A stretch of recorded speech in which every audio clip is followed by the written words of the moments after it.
Today, we're talking about whether or not you should consider accepting an explicitly junior developer role. Spoiler alert, my take is no, unless it's under one specific circumstance, but we'll get into that. So as a bit of context, let's talk about the kinds of roles that you're going to be looking for and applying for at the beginning of your career. So typically these are going to be roles that are looking for between 1 and 3 years of experience, maybe 2 to 4. I think that's perfectly reasonable to apply for as an entry-level person. And these roles will often be called software engineer or web developer, and we call that title level. So it's not junior or senior, it's just software engineer. The question of this video though is that you'll come across some roles that are explicitly junior. So that will be roles that say something like junior software engineer or junior web developer. At times you may see the word associate, which basically means the same thing, but it's preferable in my opinion because it sounds better. And so the question comes up, should you apply for and consider accepting one of these roles that is explicitly junior? As I mentioned before, my take is no, unless it's under one specific circumstance. So I'm going to talk about that first right now. And that very specific scenario is that the company has a culture of mentorship and they're looking for junior talent in order to invest in them and mentor them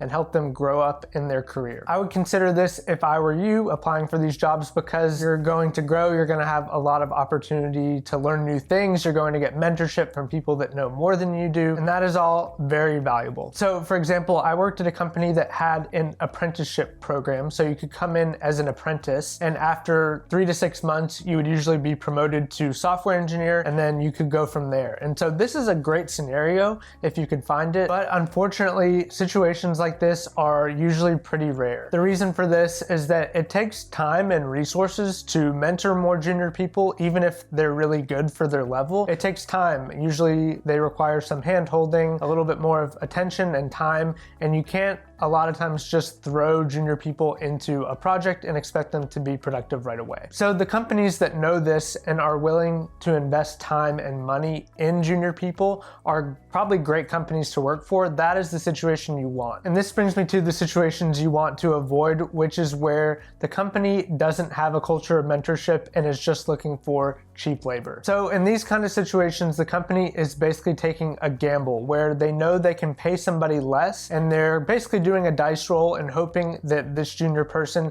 is going to be good enough to be productive on whatever the work is that they need someone to do. The company knows they can mitigate this risk by paying somebody 20 or 30 grand more, and they're deciding not to do it. And so any company that is willing to roll the dice on, in theory, important project work over 20 or 30 grand is worth questioning. Do they have a toxic culture or poor management, or maybe are strapped financially? Those could all be reasons why the company is feeling forced to take a gamble on somebody, essentially. Because it's important to keep in mind at the end of the day, if this is your first developer role, you are essentially untested, and so you represent a certain level of risk for companies. Now, I could do a whole separate video on how to present yourself as a completely entry-level candidate, but that's a video for another time. The point right now is knowing that you represent risk, how is the company interpreting that? And there are questions you can ask that I would ask during the interview process to try and discern, hey, is there mentorship here? Are there other developers here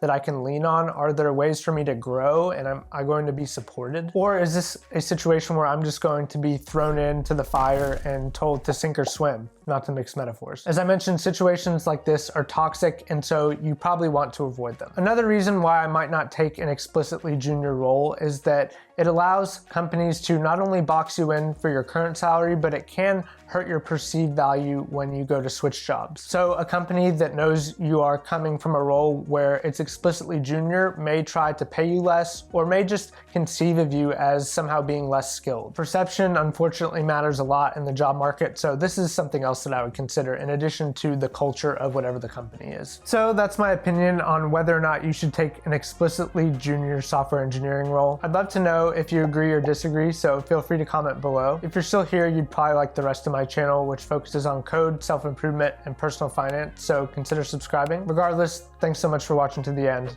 and I'll see you in the next one.